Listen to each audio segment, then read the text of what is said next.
안녕하세요. 역사 돋보기 이영입니다.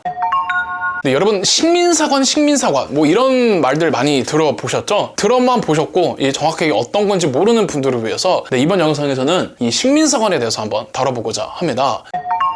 식민사관이 뭐냐면은 이름에서도 알 수 있듯이 뭔가 식민지 관련된 역사적인 어떤 관점이다, 이 정도로 유추해 볼 수 있겠죠. 자, 우리나라는 36년간 일제강점기라는 일제에게 식민 지배를 당했던 역사가 있습니다. 자, 그 당시에 일본인들은 우리 한국의 역사를 자기네들 입맛대로 왜곡하고 곡해해서 자기네들의 어떤 프로파간다 선전용으로 활용하려고 했어요. 그러니까 일본이 조선을 식민 지배하는 것에 대한 정당성을 부여하기 위해서 한국의 역사를 마음대로 왜곡하려고 했던 겁니다. 그래서 식민사관이 무엇이냐? 제국주의 국가가 특정 국가를 식민지 지배를 할 때 그 식민 지배의 정당성을 부여하기 위해서 식민지 국가의 역사를 왜곡하는 그런 역사적인 연구 방법을 식민사관이라고 합니다. 그러니까 식민사관의 목적성과 정치성과 의도성이 매우 불분명한 역사적인 방법이고요. 결론을 정해놓고 거기에 근거들을 껴 맞추기 시작하는 거예요. 더 정확하게 말하면 결론을 정해놓고 역사적인 자료들을 조작하는 게 바로 식민사관이며 지배의 논리를 정당화하는 이론이다. 이렇게 보시면 될 것 같습니다.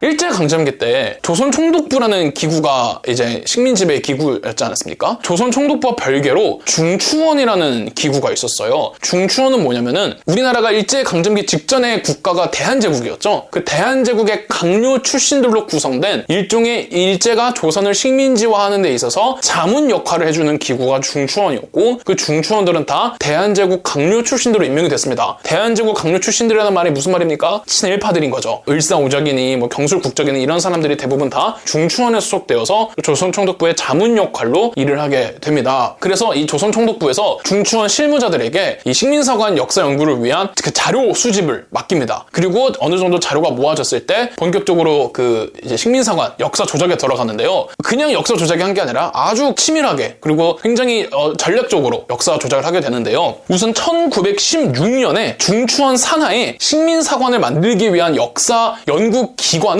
공식적으로 만듭니다. 그게 이제 조선반도사 편찬위원회였고요.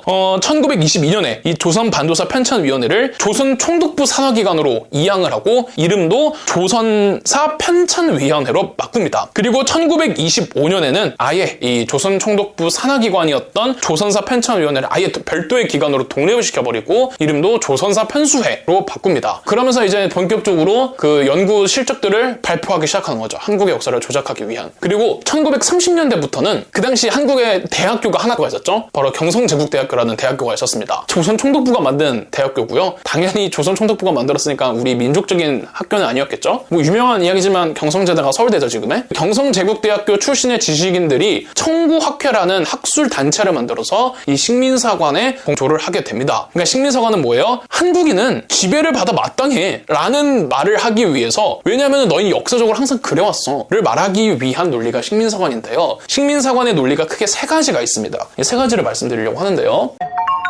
먼저 타율성론입니다. 네, 식민사관의 목적은 한국의 역사를 통해서 우리 한국인들이 민족성을 말해주려고 하는 역사 관점이에요. 그러니까 역사적으로 너희는 이래 왔으니 너희의 민족성은 이래 라는 걸 말하기 위함인데요. 첫 번째 타율성론은 뭐냐면은, 야, 한국인들, 조선인들은 너희는 타율성이 너무 강해. 뭐냐면은 너희는 반도잖아. 너희는 위로 대륙이 있고 아래로는 해양이 있지. 니네 역사를 보면은, 한국의 역사를 보면은 항상 그 대륙 세력이나 해양 세력에게 항상 의지만 해오는 존재들이었어. 그러니까 니네는 맨날 누군가한테 의지하지 않고서는 살아갈 수 없던 민족이었던 거야. 역사적으로 그래 라고 하는 게 타율성론이에요. 그래서 걔네들이 내놓은 그 사례가, 야, 한국의 최초의 국가가 뭐야? 고조선이지. 그거 만든 사람 누구야? 단군 할아버지야? 단군 할아버지가 역사적 인물이라는 친구가 없잖아. 그 사람은 신화적인 인물이고. 고조선 만든 사람 누구야? 야, 기자랑 위만 아니야? 걔네 싹 다 중국인이지. 봐봐, 니네가 말하는 니네 최초의 국가를 만든 건 중국인이야, 이 자식들아 라고 하는 게 이 1번의 타율성론이고, 그 다음 또 얘기하는 게 임나일본부. 야, 니네 한국, 니네 고대사 때, 삼국시대 때 한반도 남부지방은 니네 거 아니었어. 우리 일본이 가서 다스려줬잖아, 고대시대 때. 한반도 남부에 임나일본부라는 통치기구가 있었고, 한반도 남부는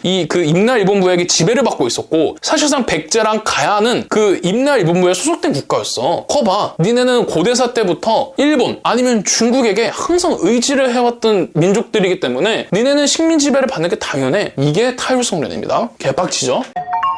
두 번째, 당파성론입니다. 야, 한국 너희들은 역사적으로 맨날 당파를 만들어가지고 지들끼리 맨날 싸워가지고 니네는 니네들의 그 국가를 니네 스스로 망가뜨려, 무너뜨려 항상 그래왔잖아 라고 하는 겁니다. 그 예로 드는 게 이제 조선 후기의 붕당 정치예요. 우리 한국 조선 역사를 보면 후기에 이 붕당들 간의 그 정치적인 싸움이 되게 격해지지 않습니까? 그러다가 결국에는 세도 정치로 넘어가게 되죠. 봐, 니네 조선을 망가뜨린 거는 니네 붕당이야. 니네는 니네끼리 왜 이렇게 맨날 싸우냐? 니네끼리 맨날 싸우면서 국가가 무너지는 거 아니야? 이게 당파성론입니다. 세 번째가 정체성론입니다. 한국의 역사는 중세시대가 없기 때문에 너희는 역사 발전에 뭔가 기형적이고 그래서 니네의 역사 발전은 정체되어 있어. 니네는 미개해. 라는 게 정체성론입니다. 이 근대 역사에서는 그 역사 시대 구분을 할 때 크게 고대, 중세, 근대로 나누거든요. 뭐 경우에 따라서는 고대, 중세, 근세, 근대 뭐 이런 식으로 나누기도 합니다. 근데 한국은 중세시대가 빠져 있어. 라고 하는 게 정체성론입니다. 이게 뭔 소리냐면은 고대, 중세, 근대를 나누는 기준 중에 이 중세를 정의하는 가장 핵심적인 요소가 바로 영주에게 영지를 분봉해주는 봉건제입니다. 한국은 한국 역사 속에 봉건제가 없었어. 유럽 봉건제 있었지. 중국 봉건제 친추 전국시대 있었지. 일본 우리는 생고쿠 시대가 있었지. 봉건제가. 너희만 봉건제가 없었어. 즉 너희는 이 근대사학에서 말하는 고대, 중세, 근대에서 하나가 빠져 있어. 그렇기 때문에 너희의 역사 발전 진행 방향은 어딘가 잘못되어 있고 너희는 정체되어 있고 그래서 너희는 발전하지 못한 나라야. 그래서 우리는 고대, 중세, 근대를 다 거쳐왔거든? 그래서 우리는 니네보다 우수한 민족이기 때문에 너희는 식민지배를 받아야 되는 게 당연한 거야. 이거를 싫어하지 마. 우리는 너희를 구원하러 와준 거야. 니네는 미개하니까. 이게 식민사관입니다. 개빡치죠?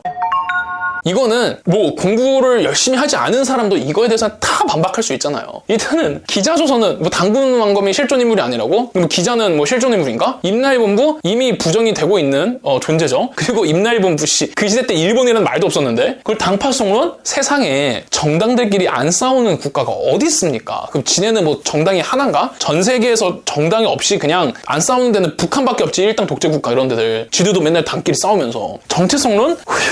자, 이거 때문에 이제 그 당시 식민 지배를 받고 있었던 한국에서 우리 민족운동가들을 중심으로 민족운동가 지식인들을 중심으로 여기에 대한 그 반박들이 나옵니다.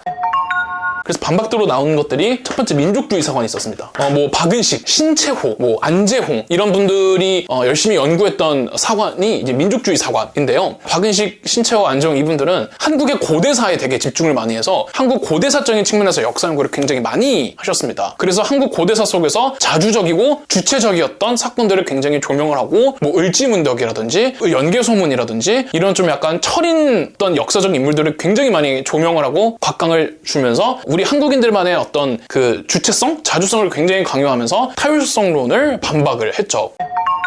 자, 그런데 이 민족주의가 그 당시 문제가 많았습니다. 이분들 입장에서의 그 민족주의는 역사 연구가 아니라 사실 독립운동에 가까웠어요. 그러니까 우리가 민족성을 공격받으니까 거기에 대한 반격 차원에서 나온 게 민족주의여서 다소 객관적이고 냉정한 역사 연구 방법이 진행되지는 않았었습니다. 그런 한계가 좀 있긴 했었어요. 그래서 신채호를 소설가로 분류하는 사람들도 많습니다. 뭐 문체는 아주 뜨겁거든요, 신채호의 문체가.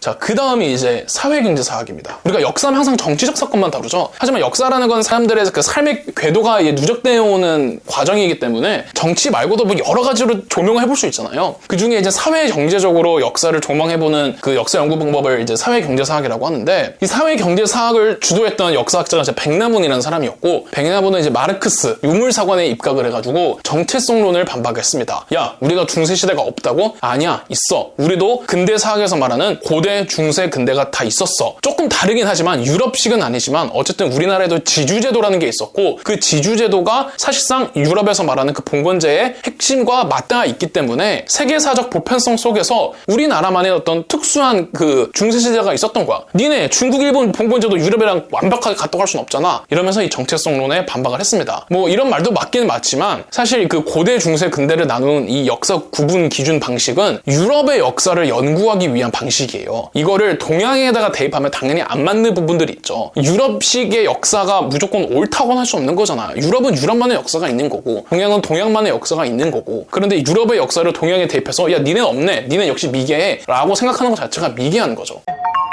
자, 그러면은 이게 다 개소리잖아요. 막 들어봐도. 근데 이걸 왜 우리가 알아야 되느냐? 식민지배가 끝났잖아요. 이거 다 개소리라는 걸 알고. 그렇지만 알아야 되는 게 식민지가 끝나자마자 너무 우리가 그 36년을 식민지배를 받으면서 우리의 역사가 많이 훼손이 됐기 때문에 그 식민사관을 청산하자라는 분위기 속에서 새로운 역사관이 나온 게 이제 포스트 식민주의, 탈식민주의 사관이라고 합니다. 탈식민주의. 식민지배는 끝나도 식민지배의 문화가 아직까진 잔존하고 있잖아요. 그리고 뭔가 식민사관 하면 그냥 일본이 한국의 역사를 훼손했다. 그 정도로만 생각하시는 분들 많은데 식민사관은 단지 그게 끝이 아닙니다. 더 거대하게 바라봐가지고 침략의 논리를 정당화하는 이론 자체가 식민사관이에요. 설령 지금은 제국주의 국가가 없고 식민지 지배를 받는 국가가 없다고 할지라도 그 어떠한 경우에라도 침략을 정당화하고 민족 간의 우열을 나누려고 하고 그리고 너희는 미개해 라고 판단 내리고 규정 내리는 그 관점 자체를 식민사관이라고 하고 이러한 관점은 아직까지도 전 세계적으로 흐르고 있기 때문에 아직까지도 탈식민주의라는 역사관이 조명을 받고 있는 거고 우리나라 역사에 있어서도 혹시 식민사관적인 어떤 관점을 가지고 있는 어떤 역사가 있다면은 그런 것들은 빨리 청산되어야 되지 않을까 싶습니다. 저희 역사 돋보기가 멤버십 가입을 시작했습니다. 멤버십 가입을 해주신 분들 덕분에 영상 제작에 큰 도움이 되고 있습니다. 감사합니다. 영상 재미있으셨다면 구독과 좋아요, 알림 설정까지 해주시면 감사드리겠습니다.